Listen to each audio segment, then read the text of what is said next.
नमस्कार दोस्तों, आपका मेरे YouTube चैनल हिंदी कहानी पर स्वागत है। आज मैं लेकर आया हूँ कृष्ण ज्ञान, बहुत ही सुंदर और प्रेरक कथा।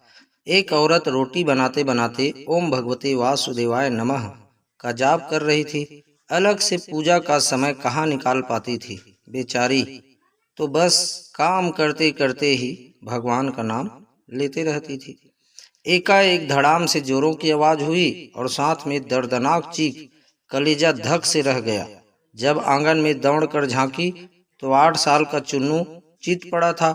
खून से लथपथ मन हुआ दहाड़ मार कर रोए, परंतु घर में उसके अलावा कोई था नहीं। रो कर भी किसे बुलाती, फिर चुन्नू को संभालना भी तो था। दौड़ कर नीचे गई तो देखा चुन्नू आधी बेहोशी में माँ माँ की रट लगाए हुए हैं। अंदर की ममता ने आंखों से निकलकर अपनी मौजूदगी का एहसास करवाया। फिर 10 दिन पहले करवाए अपेंडिक्स के ऑपरेशन के बावजूद न जाने कहां से इतनी शक्ति आ गई कि चुन्नू को गोद में उठाकर पड़ोस के नर्सिंग होम की ओर दौड़ी। रास्ते भर भगवान को जी भर कर कोसती रही, बड़बड़ाती रही, हे कन्हैया, क्या बिगाड़ा था मैंने तुम्हारा, जो मेरे ही बच्चे को। खैर, डॉक्टर साहब मिल गए और समय पर इलाज होने पर चुन्नू बिल्कुल ठीक हो गया। चोटें गहरी नहीं थी, ऊपरी थी तो कोई खास परेशानी नहीं हुई। रात को घर पर जब सब टीवी देख रहे थे तब उस औरत का मन बेचैन था। भगवान से विरक्ति होने लगी थी। एक माँ की ममता प्रभु सत्ता को चुनौती दे रही थी। उसके दिमाग में दिन की सारी घटना चलचित्र की तरह चलने लगी। कैसे चुन्नू आंगन में गिरा कि एकाएक उसकी आत्मा सिहर उठी।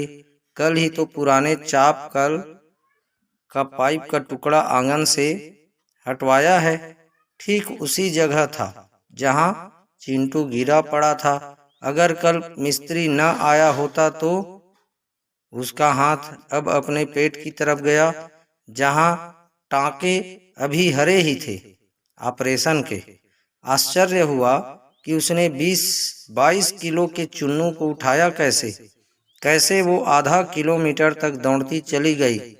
फूल सा हल्का लग रहा था चुन्नू, वैसे तो वो कपड़ों की बाल्टी तक छत पर नहीं ले जा पाती।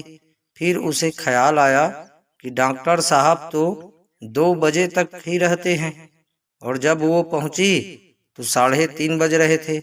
उसके जाते ही तुरंत इलाज हुआ, मानो किसी ने उन्हें रोक रखा था।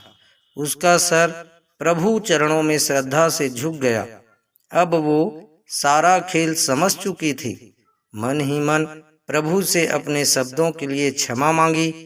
तभी टीवी पर ध्यान गया तो प्रवचन आ रहा था कि प्रभु कहते हैं, मैं तुम्हारे आने वाले संकट रोक नहीं सकता, लेकिन तुम्हें इतनी शक्ति दे सकता हूँ कि तुम आसानी से उन्हें पार कर सको।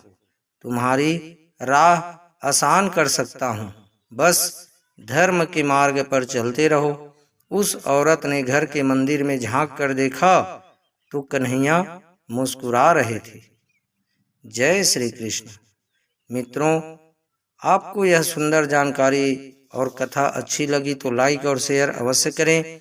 इसी प्रकार की सुंदर और अच्छी अच्छी कथा और कहानियों के लिए आप मेरे चैनल हिंदी कहानी को सब्सक्राइब अवश्य करें। आप हमेशा खुश रहें, मुस्कुराते रहें। जय जय श्री राधे कृष्ण।